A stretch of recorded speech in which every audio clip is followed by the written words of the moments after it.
Okay, so I'm excited today. I have with me Marissa Young, who is not only an amazing person, but she is full of knowledge in the spiritual and I don't want to use the word woo, but I'm going to just for some other people. But I'm going to get her to introduce herself and we're going to talk about all the things that she does, as well as diving into a little bit more of some different topics. So, Marissa, can you tell us kind of like what is your scope of the work that you do? Yeah, absolutely. Thanks for having me, Sarah. So I have a really strong background. The past 13 years, I started doing Reiki was kind of my entryway, so to say, into the energetic medicine sphere. My grandmother was Scottish, and so she used to read tea leaves. So at a young age, I was really exposed to a different kind of, I guess, way to look at the world. And she also was really connected to spirits and when they crossed over and things like that as well. And, when you're a child, you don't really fully understand that unless things are explained to you. So as I got a little bit older, right, and then eventually found my path and my way to spirituality, um, which really started with a really kind of like deep depression or really deep dark night of a soul, essentially for me. And then yeah, so I got onto the path of Reiki. It started first, and all my training was done in Vancouver, starting with the Sui Reiki.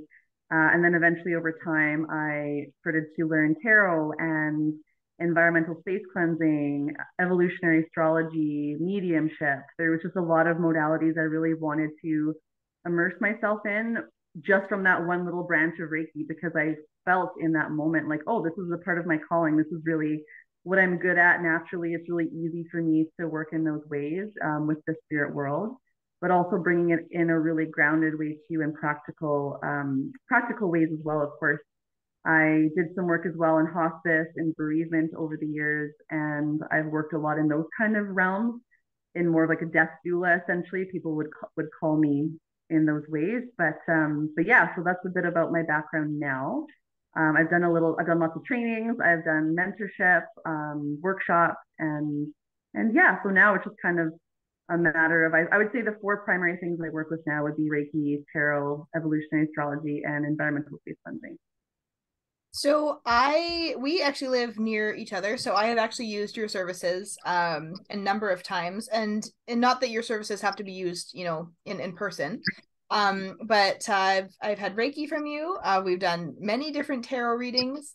We've done your energetic space clearings at the coffee shop and my house, and I think many of my friends' houses.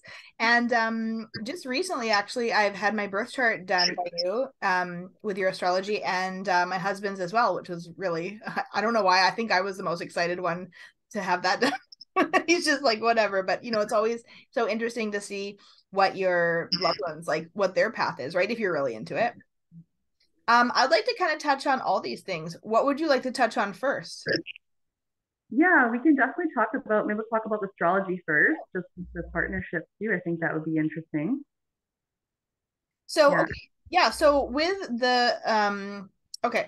So how many years have you really been like diving into astrology, and also too, like what did you find that as you dived in, like how did it start to change your life? So when I first started the Reiki 13 years ago, I was kind of doing astrology alongside it, but it was more, I would say, traditional astrology. So I was learning, a lot about just all the different houses, the signs, right, the zodiac. It was very basic information. And so at that point in time, it wasn't, my intention was absolutely not to get into it as a profession. It was just more for my own use and for my own sake. And the more I studied it, the more interested I became about how to really relate to people using, for example, their moon signs, right, which is their emotional body and how they react emotionally. Because for me personally, I'm an Aries moon, so I have a fire moon, and I know about myself where I would study that and I would say, okay, this is interesting because I knew when I was triggered, I would be, let's say, irritable or angry, and I would need to walk it off. I would need to be, go into nature. I would need to express that energy physically. But someone, a friend in my life, she is a Cancer moon, so she's a big crier. So she would need to, go home and retreat and like really feel it out. Whereas I was so opposite. So it was interesting for me to be able to have relationships with people and better understand them subjectively, right? Not as emotionally charged, but subjectively, just in the way that their birth chart essentially played out. So that I think was for me the most beneficial way to really work with astrology and understanding people in my own lives, and then extrapolate that over the years, of course, and being able to understand, clients and colleagues and other people in my life, and to say, okay, like it's not personal, right? It's just like how people are. It's so funny because as we grow up, we're like, oh, our astrology sign is, so for example, mine is Scorpio.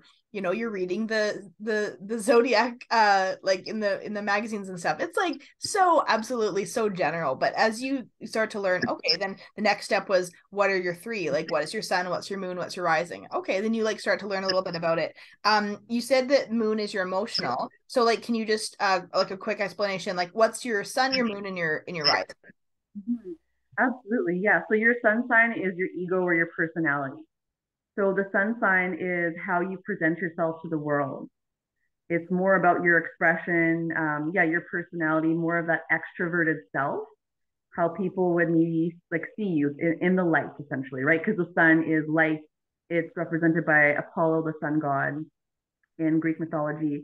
And then your moon is the opposite of that. So sun is more masculine as well. Moon is feminine, of course.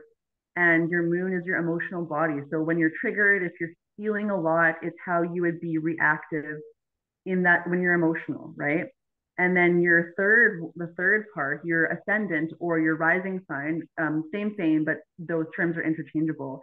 Your ascendant would be how people perceive you at that moment in time if they didn't know you, for example. So even though your personality, right, your sun sign could be a Scorpio, but if your ascendant would be, let's say, a Cancer, right? So people would view you as very like, they're both water signs, right? But the Scorpio is more like intense, more mysterious, a little bit more dark and moody, and the Cancer is more like retreat, introspective, introverted, and that could be how people perceive you if they first met you. So I like to use the anecdote. If your close friends knew you, they would know you as your sun sign. But if someone just met you at a party, they might perceive you as your ascendant.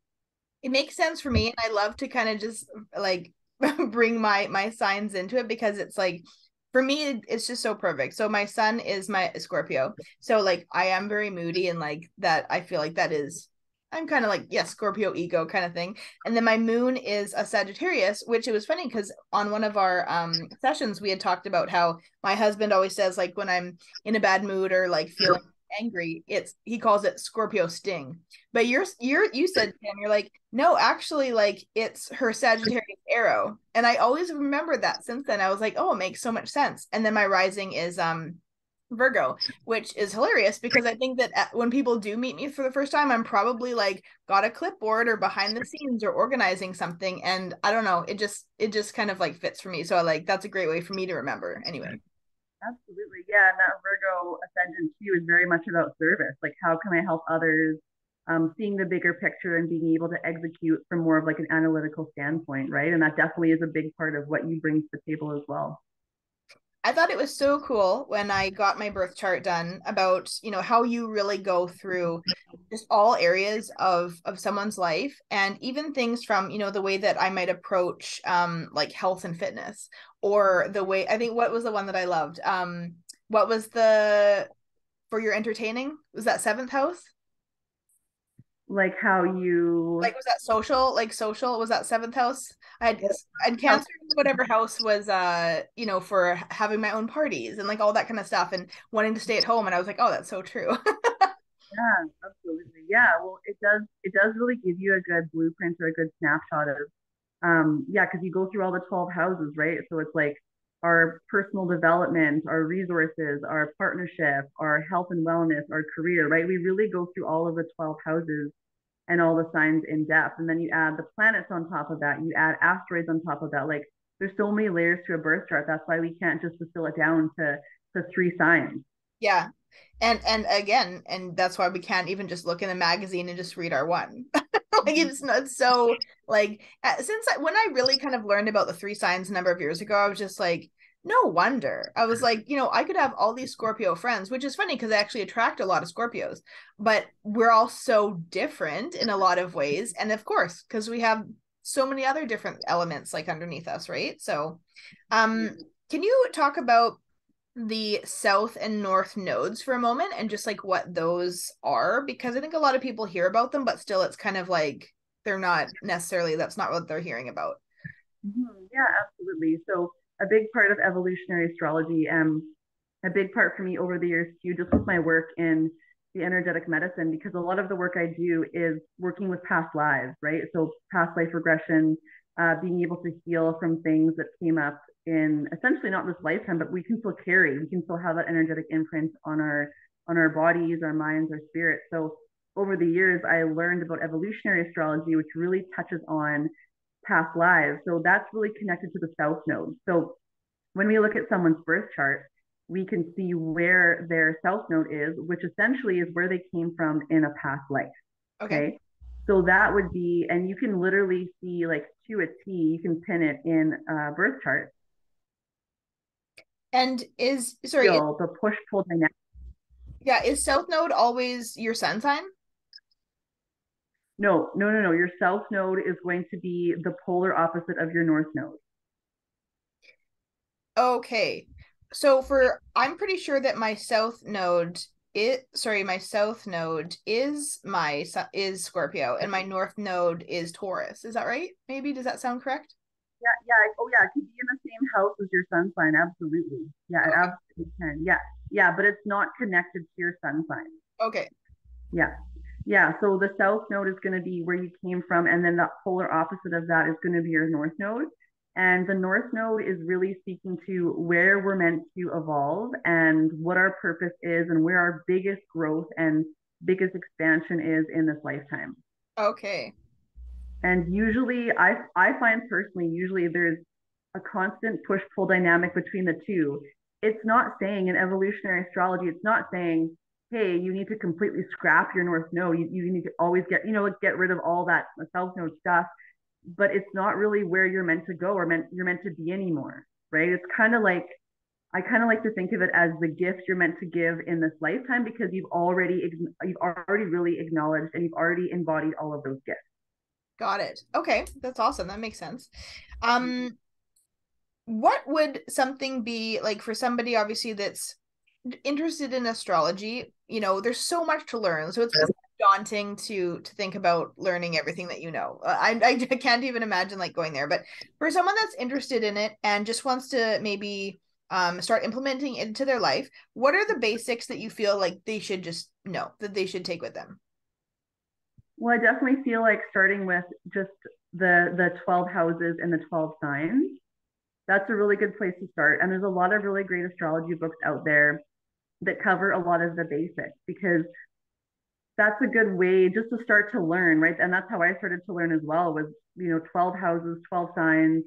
Then we get into like the elements, right? The fire, the air, the water, right? So there's so much to build upon with astrology, but just by understanding, all the signs and the houses in general, then over time, there's more to add to that. And then eventually you'll be able to look at a birth chart and understand a little bit more. So I would suggest starting there.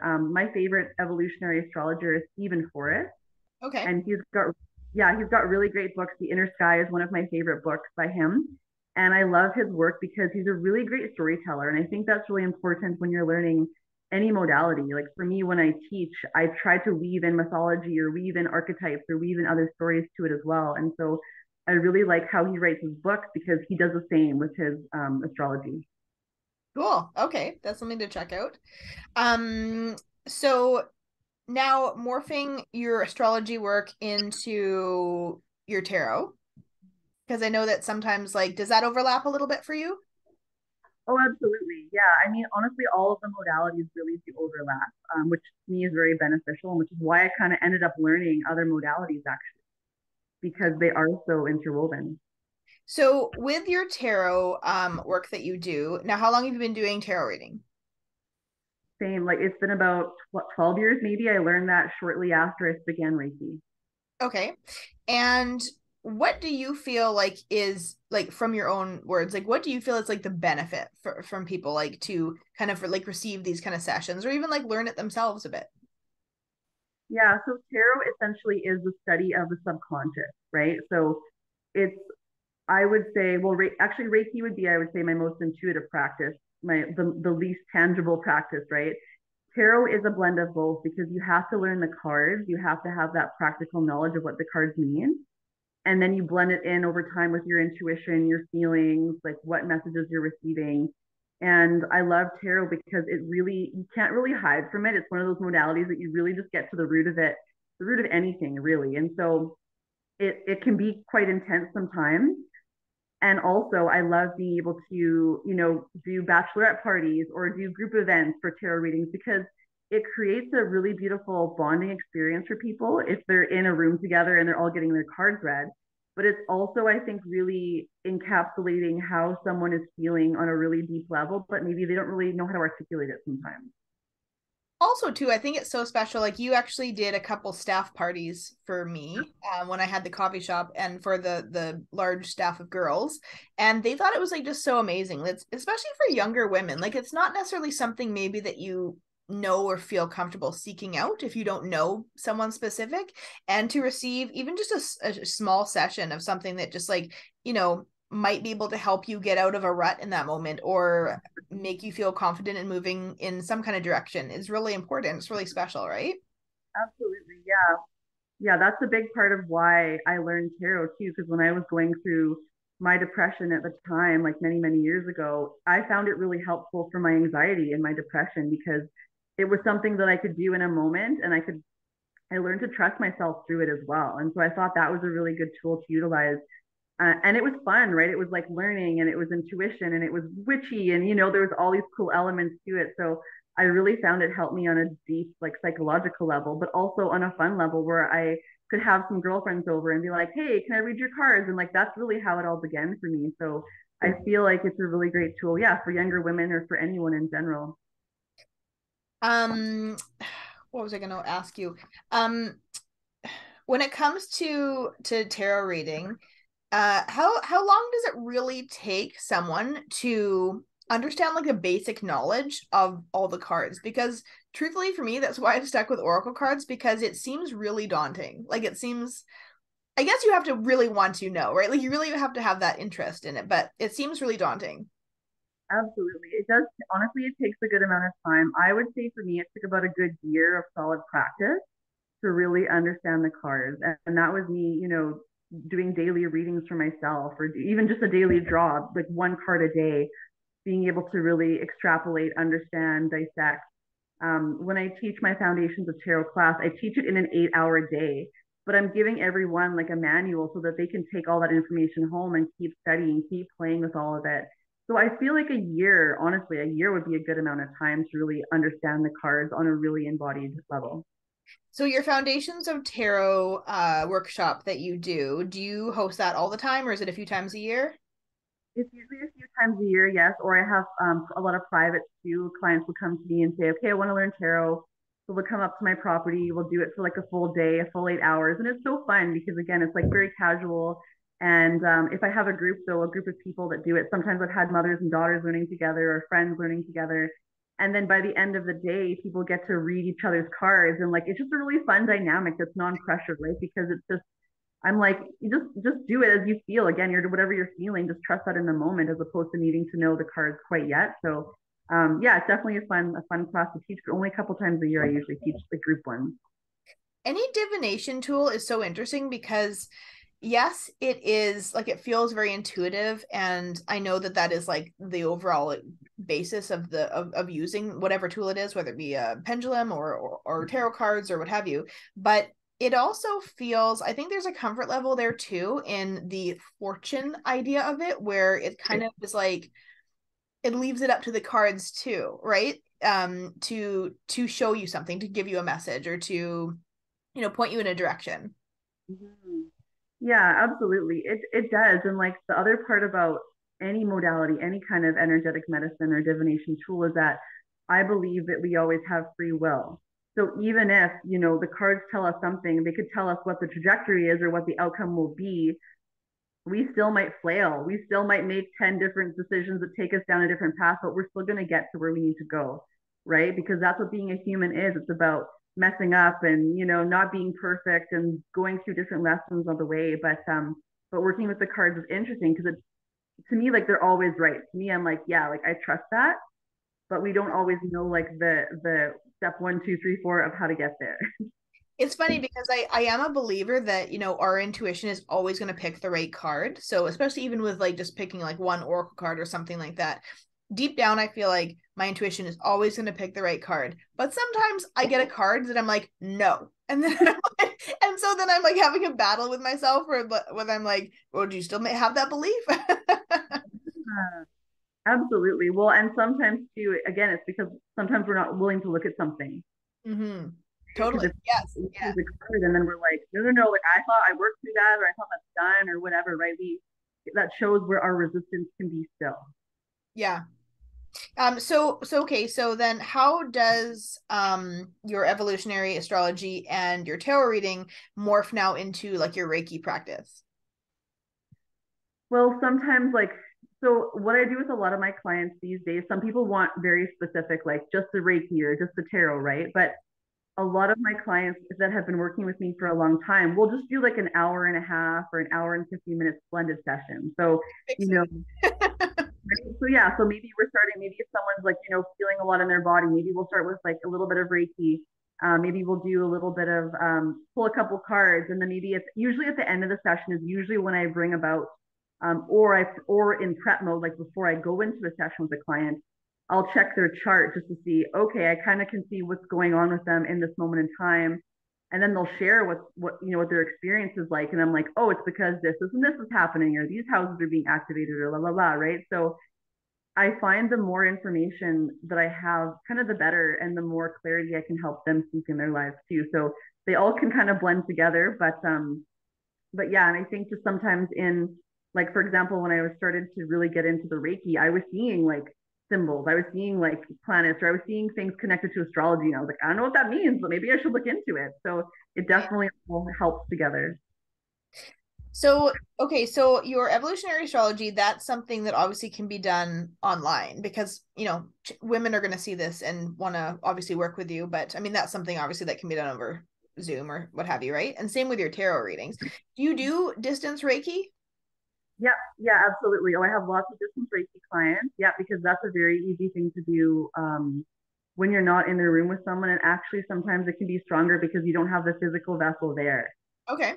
right? So that's, yeah, I do have distance Reiki clients as well. And usually for those, we will book, we book a time. For example, if it was like 8 p.m. on a Monday, then usually I would ask the client to set up in their space just to meditate or to be, even relaxing, resting on a bed. And then I would be in my own space working on them.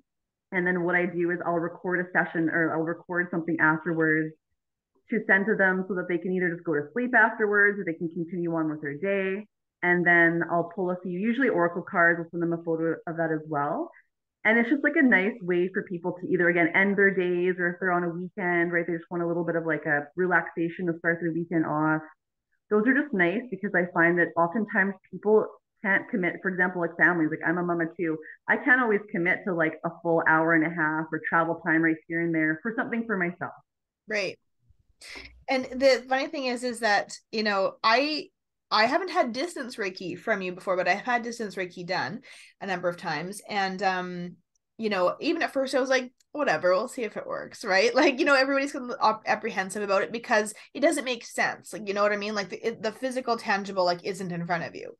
But I mean the whole idea of energy is that everyone's connected anyway. But I have to tell you that even for myself before that moment where I was a little bit skeptical about it, I I know things are working because I feel so heavy and drunk and like just energy drained. And my husband was like, "What is wrong with you?" I was like, "Oh, I got distance Reiki." And he's like, "Are you joking?" I was like, "No, like it's real." It's a real thing. So, yeah, that's amazing. Okay. And then your environmental, is it environmental space clearing Yeah. that we've had done before. So you actually came to first off, you did it at the coffee shop for me because we had some energy issues there, some ghosts and things. And then you came to my house and you did it's just a really amazing experience. Like I don't really know exactly what you're doing, but the whole place just feels better. I felt like I have a real relationship with my house. Like sometimes I talk to it and things like that. And I just felt like I had a very clear understanding about my home. Like if that makes sense to you. Like that's what I got out of it, which I thought was really, really cool. You told me a little bit of like things that like came up for you, like as you were going around. But that I have to say, like out of all the things, that's probably one of my favorite services that I've gotten from you. Yeah, yeah, it's a fun one because it's really fun, especially if you live in a home, like for example, your home is an older home too, right? So we just don't know who lived there before or what happened in the home. And so by not clearing a space, then we move into it and all of a sudden people, for example, children can have nightmares, people can get sick, people start fighting. Like there's so many dynamics that can be imprinted on a space. And I've seen it. Like I've seen it. I've seen people get like possessed essentially from living in a darker, like energetic space. And it's really fascinating to go in to do the clearing and then to watch how it can shift or how it can change people's lives. Yeah. Um, I've worked in homes too, where, for example, realtors, I've done a couple of cleanses for realtors before the day after the house is sold. So there's been some really cool things like that that I've been a part of in my life. And I just find it to be such a useful modality and useful offering. One of my favorite parts, and this wouldn't obviously happen for everyone, but one of my favorite things was, after you came and did the clearing at the coffee shop, and then you came to my house, and then you came to Robin's house, and then you went to maybe one or two of our other friends, and it's so interesting because knowing their spaces and the age of their homes, and everyone lives in a different atmosphere. It was so cool, like just hearing what they told me, like the feedback was from you about each and every one of those spaces. Sometimes people maybe didn't even have a spirit. Maybe it was just like a really bad negative energy that got stuck in there from a past relationship. Or sometimes it was, I don't know, like it could be so many different things, right? So I just found that really interesting hearing about everyone's story. Absolutely. Yeah. And sometimes it can even be down to an antique. Like sometimes I had one client, they were trying to sell their house and they had this antique portrait on like kind of above a staircase and people kept falling on the staircase and all of a sudden and I didn't know that before but I felt this really weird energy from this antique picture and I was like you got to take that down like something's off about it. They put it in their basement and literally the day after the house had sold. And so down to an antique, like literally things like that can hold energy and you just don't know, right? We just don't Yeah. know. Yeah. So how can so obviously environmental space clearing can't be remote. Like that's something that you need to obviously be there for. Yeah. But so how can other people get in touch with you or hook up with you to start getting your services? Yeah, absolutely. Yeah. So they can send me an email. They can find me on Instagram, Wildflower Healing Art. Yeah, that's probably the easiest way to connect with me. I live up in Joe Rich in Kelowna, BC. So I am available for people in the Okanagan Valley area. However, every other service can be done online. I have actually done a couple of environmental space cleansing via distance, but it's been a little bit more because there's been like an entity or something darker in the space. So I have been able to work in those ways. But yeah, if you want like a really good space cleanse, then I would definitely have to be there in person. Yeah. Yeah. Well, if someone wants you in their home in Italy, they can, ask you to come over and pay to have you visit, right? You know to that, absolutely not. Anyway, I just want to say thank you so much for taking a moment here to like explain all the things that you do. I can say, a testimonial for myself that every service I've had from you has been like totally legit, amazing, and I've got something great out of it. Oh, I was wanting to know, and I'm assuming you do, but do you have an Oracle card deck around you at this moment?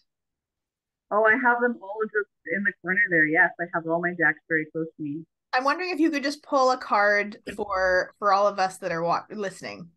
Yeah, sure. I'll grab one. Give me one Okay. sec. Okay. Marissa's the real deal, guys.